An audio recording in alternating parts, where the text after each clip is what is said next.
चलिए, तो दोस्तों हम लोग अपना डिस्कशन स्टार्ट करते हैं। ये क्वेश्चन क्या बोलता है कि from the following details calculate, क्या क्या करना है अपने को। एक तो रीऑर्डर लेवल निकालना है, फिर मैक्सिमम लेवल निकालना है, मिनिमम लेवल निकालना है एंड डेंजर लेवल निकालना है। फिर ये क्या बोलते हैं कि reorder quantity is to be calculated on the basis of following information, कि रीऑर्डर क्वांटिटी भी निकालनी है अपने को इस इंफॉर्मेशन को यूज में लेकर। कि cost of placing an order, एक जब आप ऑर्डर करते हैं जो आपकी ऑर्डरिंग कॉस्ट है वो 4000 की है। Number of units to be purchase during the year is 5 lakh. आप 5 लाख यूनिट्स परचेज कर रहे हैं, एक तरीके से रॉ मटेरियल ही परचेज कर रहे हैं।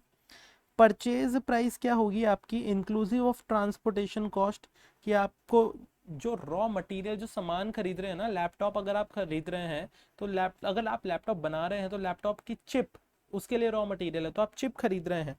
उस चिप को खरीदने का ट्रांसपोर्टेशन कॉस्ट है 50। ये ट्रांसपोर्टेशन कॉस्ट नहीं है, ये ध्यान रखना। ये मैंने बोला तो सही कि ट्रांसपोर्टेशन कॉस्ट है, बट मुझे भी अभी क्लिक हुआ ये 50 ट्रांसपोर्टेशन कॉस्ट नहीं है, ये purchase price inclusive of transportation cost. मतलब इस परचेज प्राइस पे ट्रांसपोर्टेशन कॉस्ट जुड़ी हुई है। इन शॉर्ट ये परचेज प्राइस ही है, नथिंग एल्स। फिर ये बोलते हैं annual cost of storage, storage की एनुअल कॉस्ट कितनी है, 10 रुपये। और ये पर यूनिट है और ये पर एनम है, मतलब जिसको अपने लोग carrying cost per unit per annum बोला करते हैं। अभी बोलते हैं details of lead time. Supplier जो है वो ऑन एन एवरेज 10 दिन लेता है जब ठीक ठाक ट्रैफिक होता है। वो सप्लायर मैक्सिमम 15 दिन लेता है, 15 डेज। 15 डेज कब, जब बहुत ज़्यादा रास्ते में ट्रैफिक है या फिर सप्लायर के पास में बेचारे के पास रॉ मटेरियल ही नहीं पड़ा है, शॉर्टेज ऑफ रॉ मटेरियल पड़ा है। वो मिनिमम से मिनिमम 5 दिन, मतलब अगर सप्लायर को बोले कोई रोड पे ट्रैफिक नहीं है, सप्लायर के पास बहुत सामान पड़ा है, आपने फ़ोन किया भैया सप्लायर सामान भेजो, और उसने 5 दिन के अंदर सामान आप लोगों को भेज दिया। इमरजेंसी परचेज, कि भाई एकदम इमरजेंसी, मतलब अभी का अभी भेजो, तो वो अभी भी भेजे इमीडिएटली, तो 4 दिन तो उसको लग ही जाते हैं। रेट ऑफ कंजम्पशन का मतलब क्या हो गया कि ऑन एन एवरेज आप 1500 यूनिट्स रॉ मटेरियल को काम में ले लेते हैं फैक्ट्री के अंदर। मतलब जैसे आपको लैपटॉप बनाने हैं तो आप एक दिन में 1500 चिप जो है रॉ मटेरियल वाली वो काम में ले लेते हो on an average. Maximum 2000 units per day में आप काम में ले लेते हो। इट्स लाइक कि जो लैपटॉप की चिप है, कई बार आपको लैपटॉप ज़्यादा बनाने पड़ जाते हैं कुछ दिनों में, तो जो दिन आप ज़्यादा बनाते हो तो मैक्सिमम आप उस वक्त 2000 चिप्स काम में ले लिया करते हो। अब ये जो डिटेल्स हैं इन सभी के बेसिस पर आपको पूछा गया है कि ये चीज़ें कैलकुलेट कीजिए। तो सबसे पहले हम लोग री ऑर्डर लेवल कैलकुलेट करना स्टार्ट करते हैं। अब देखिए री ऑर्डर लेवल के लिए आपको सिंपली पता है कि री ऑर्डर लेवल कैसे निकालते हैं, तो मैं यहाँ पे लिखता हूँ री ऑर्डर लेवल। आप बोलेंगे री ऑर्डर लेवल को निकालने के लिए हम लोग क्या करते हैं, हम लोग यहाँ पे मैक्सिमम मल्टीप्लाइड बाई मैक्सिमम, दो मैक्सिमम चीज़ों को मल्टीप्लाई करते हैं। वो क्या क्या है, आप बोलेंगे हमारा मैक्सिमम कंजम्पशन पर डे कितना है। तो सिंपल सी बात है, आप मैक्सिमम 2000 जो चिप है उसको एक दिन में काम में लेते हो, तो आप बोलेंगे हमारा जो मैक्सिमम कंजम्पशन है वो है 2000 यूनिट का। और मैक्सिमम ये दूसरा है लीड टाइम, कि आपका सप्लायर है वो ज़्यादा से ज़्यादा कितने दिन लगाएगा। तो आप बोल दोगे हमारा जो सप्लायर है वो ज़्यादा से ज़्यादा हमारे पास में 15 दिन यहाँ पर लगाएगा, तो आप क्या बोल देंगे मैक्सिमम लीड टाइम हमारा 15 डेज है। ठीक है, जब आप इसको सॉल्व करोगे तो आपको पता चलेगा कि आपका जो री ऑर्डर लेवल आता है वो आता है 30,000 यूनिट्स। 30,000 यूनिट्स का आपका री ऑर्डर लेवल आता है। एक बार ये री ऑर्डर लेवल कैलकुलेट हो गया, उसके बाद में हम लोग नेक्स्ट पर चलते हैं। नेक्स्ट हमारे को ये बोलते हैं कि हमारा मैक्सिमम लेवल कितना है। तो देखिए मैक्सिमम लेवल का भी इक्वेशन तो अपने को पता है ही, तो मैं यहाँ पे लिख देता हूँ अपना मैक्सिमम लेवल। अब मैक्सिमम लेवल आपको निकालना है तो आप क्या बोलेंगे, वो होता है हमारा reorder level minus minimum multiplied by minimum plus reorder quantity. ठीक है, अब हम लोग यहाँ पे लिखना स्टार्ट करते हैं। आपका रीऑर्डर लेवल तो आप लोग ऊपर ही कैलकुलेट कर चुके हैं, तो आप क्या बोलेंगे, हमने यहाँ पर 30,000 यूनिट्स तो हमारा ऊपर ही कैलकुलेट कर लिया था, माइनस, देखिए ये मिनिमम कंजम्पशन है। मिनिमम कंजम्पशन क्वेश्चन में आप लोगों को बताया था कि आपका एवरेज कंजम्पशन 1500 यूनिट्स का है, मैक्सिमम कंजम्पशन 2000 यूनिट्स का है। बट ये नहीं बताया कि जब आप लैपटॉप बनाते हो उसके लिए जो चिप लगती है, तो कम से कम कितने लैपटॉप के लिए चिप जो लगती है वो यूज़ में लेते हो एक दिन में। तो आपको मतलब मिनिमम कंजम्पशन इन्होंने बताया नहीं है। पर देखिए सिंपल सी बात है, किसी चीज़ का एवरेज क्या होता है, एक तो maximum plus minimum divided by 2।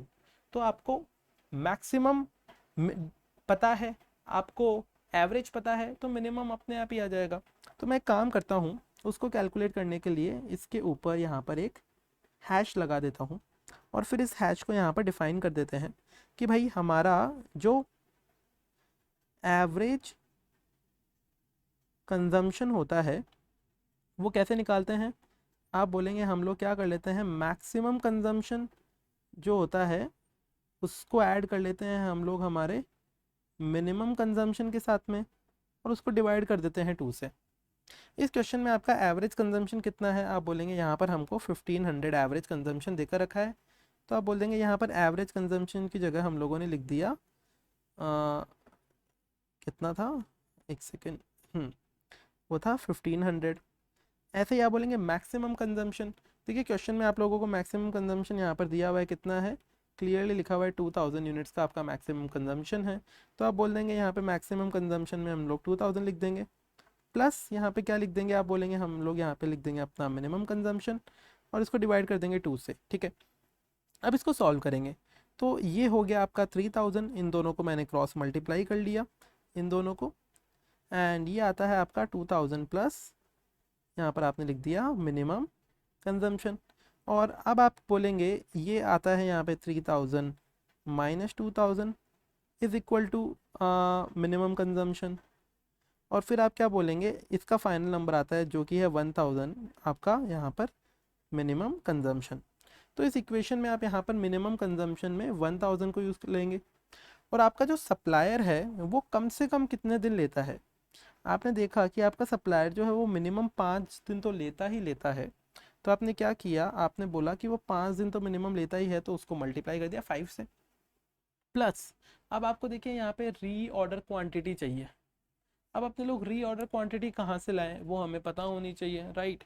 क्योंकि बिना री ऑर्डर क्वांटिटी के आप लोग मैक्सिमम लेवल कैसे निकालेंगे। देखिए अपने लोग जैसे जैसे फंसते हैं ना, वैसे वैसे हमें पता चलता है कि भाई हमें और क्या चाहिए।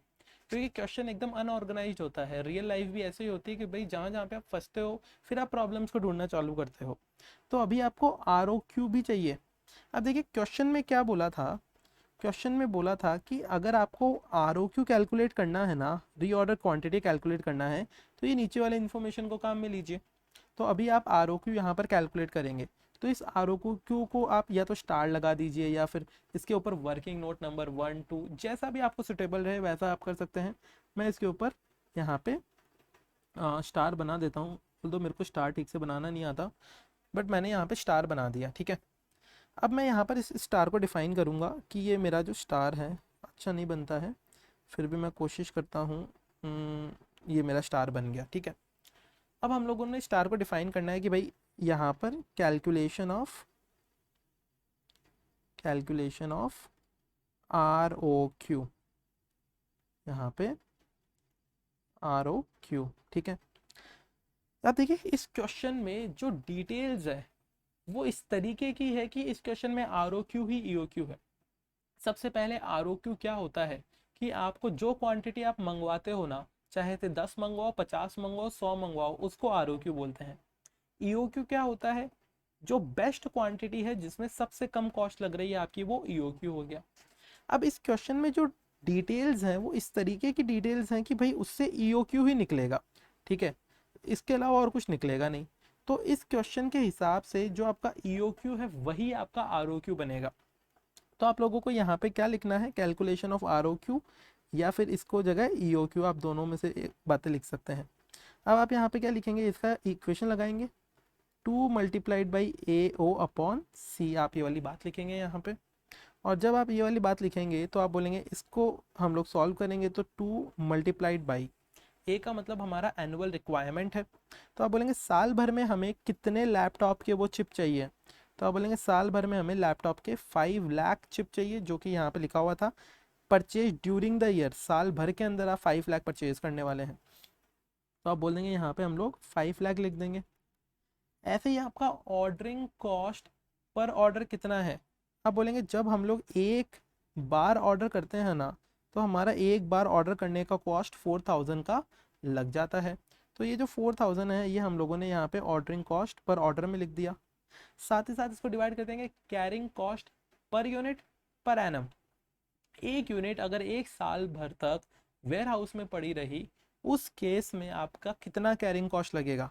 तो आप क्या बोलेंगे, आप बोलेंगे देखो यहाँ पे हमारे को साफ साफ बोला है एक यूनिट अगर एक साल तक वेयर हाउस में पड़ी रही तो उसका 10 रुपीज़ का कैरिंग कॉस्ट लगेगा, सीधी डिटेल दे दी वो। तो आप क्या लिख देंगे, आप इसको 10 से डिवाइड कर देंगे, ठीक है। फिर जब इसको हम लोग सॉल्व करेंगे तो आपका जो EOQ आएगा वो आएगा 20,000 यूनिट्स का। ये 20,000 यूनिट्स ही आपका EOQ है, यही आपका ROQ है, ठीक है। तो यहाँ पे ROQ जो है उसकी जगह मैं कितना लिख देता हूँ, मैंने यहाँ पे लिख दिया है 20,000। अब जब आप इसको सॉल्व करेंगे आप क्या बोलेंगे, ये हमारा क्या आएगा, आप बोलेंगे ये हमारा मैक्सिमम लेवल आएगा। तो जब आप इसको सॉल्व करेंगे तो टोटल ये 5,000 हो गया, ये 25, ये टोटल आपका 45,000 क्वांटिटी। आप बोलेंगे ये जो क्वांटिटी है ये क्या हो गया, ये आपका मैक्सिमम लेवल हो गया। तो आपने अभी तक मैक्सिमम लेवल निकाल लिया है, आपने रीऑर्डर लेवल निकाल लिया है। चलिए अब उसके आगे और देखते हैं कि और क्या रिक्वायरमेंट है। थर्ड रिक्वायरमेंट जो है आप लोग जैसा कि देख पा रहे हैं वो है हमारे मिनिमम लेवल की। तो अब हम लोग लिखेंगे मिनिमम लेवल, और वो कैसे निकालते हैं वो भी आप लोगों को पता ही होगा। तो एक चीज़ देखिए ध्यान रखिएगा कि यहाँ पर इन्होंने जो नंबरिंग डाली है वो ये रोमन वाली डाली है, ठीक है। और मैं यहाँ पर ये नंबर डाल रहा हूँ 1 2 3 4 इंग्लिश वाले। तो मुझे भी एक्चुअली यहाँ पे रोमन वाले नंबर डालने चाहिए, क्योंकि एग्जामिनर क्या करेगा, इन नंबर्स को ढूंढेगा आंसर्स के लिए, ठीक है। तो प्राइमरी फोकस इस चीज़ पे रखिएगा कि नंबरिंग आपकी एकदम बराबर हो। तो आप यहाँ पे क्या लिखेंगे, आपका जो थर्ड कैलकुलेशन करना है वो है आपका, आप बोलेंगे वो है हमारा मिनिमम लेवल। मिनिमम लेवल का जो आपका इक्वेशन है वो आप लोगों को मेरे हिसाब से पता होगा, अगर नहीं पता है तो वो आप लोगों को ध्यान में रखना पड़ेगा, राइट। तो मिनिमम लेवल का इक्वेशन होता है आपका reorder level minus average multiplied by average. तो आप बोलेंगे हमारा रीऑर्डर लेवल कितना है, ये हम लोग ऊपर ऊपर कैलकुलेट कर कर आए हैं, जो कि हमारा 30,000 यूनिट्स का था। तो हम लोगों ने यहाँ पे लिख दिया कि हमारा रीऑर्डर लेवल है 30,000। उसमें से क्या हटाएंगे, आप बोलेंगे दो चीज़ें जो है एवरेज इंटू एवरेज, दो चीज़ों का एवरेज हम लोग हटाएंगे वहाँ से। क्या क्या है वो, आप बोलेंगे हमारा एवरेज कंजम्पशन कितना है, यहाँ पर आपका एवरेज कंजम्पशन 1500 है, और एवरेज डेज कितने हैं आपके, वो है 10 डेज। तो आप बोलेंगे 1500 एंड 10 डेज, वो यहाँ पर हम लोग लिख देंगे। तो यहाँ पर हम लोग 1500 लिख देंगे एंड यहाँ पर हम लोग लिख देंगे 10 डेज। फिर जब इसको हम लोग सॉल्व करेंगे तो जो हमारे पास में फाइनल नंबर आएगा वो आता है 15,000 यूनिट्स का। तो आप बोलेंगे ये जो है ये हमारा मिनिमम लेवल आता है। फिर उसके बाद में जो लास्ट हमें कैलकुलेट करना है वो है हमारा डेंजर लेवल, ठीक है। तो अब डेंजर लेवल कैसे पता लगाएंगे, अब बोलेंगे सिंपल सी बात है, डेंजर लेवल का मतलब है कि भाई इस लेवल से नीचे अगर हमारा सामान जाता है तो हमें खतरा है। तो डेंजर लेवल का फॉर्मूला बहुत ही आसान है और आप लोगों को वो पता भी है। डेंजर लेवल का मतलब क्या हो गया कि भाई इससे नीचे जाते ही दिक्कतें चालू हो जाएंगी। उसका फॉर्मूला क्या हो गया, इमरजेंसी लीड टाइम, मतलब इमरजेंसी में सप्लायर आपको कितने दिन में सामान भेजेगा, उसको मल्टीप्लाई कर देंगे आप एवरेज कंजम्पशन से। तो आप बोलेंगे ये हमारा डेंजर लेवल आ जाएगा। तो हमारा जो इमरजेंसी लीड टाइम है कि भाई जब मुश्किलों का समय होगा तो सप्लायर हमारे 4 दिन 4 डेज लेगा। तो आप बोलेंगे ये 4 डेज जो है हम लोग यहाँ पर इमरजेंसी लीड टाइम के सामने लिख देंगे। और आप बोलेंगे एवरेज कंजम्पशन, अब देखिए ऊपर ही किधर अपने लोगों ने एवरेज कंजम्पशन लिखा था, 1500 हम लोग ऑन एन एवरेज एक दिन में कंज्यूम किया करते हैं। तो जब आप लोग इसको सॉल्व करेंगे 1504 तो आप बोलेंगे 6,000 यूनिट्स, ये जो नंबर आता है ये आपका आता है डेंजर लेवल का। तो देखिए आप लोगों ने इस क्वेश्चन की रिक्वायरमेंट जो है वो चारों की चारों को पूरा कर दिया है जो जो इन्होंने पूछा था, और आई होप कि आपको ये बात समझ में आई होगी। Thank you so much.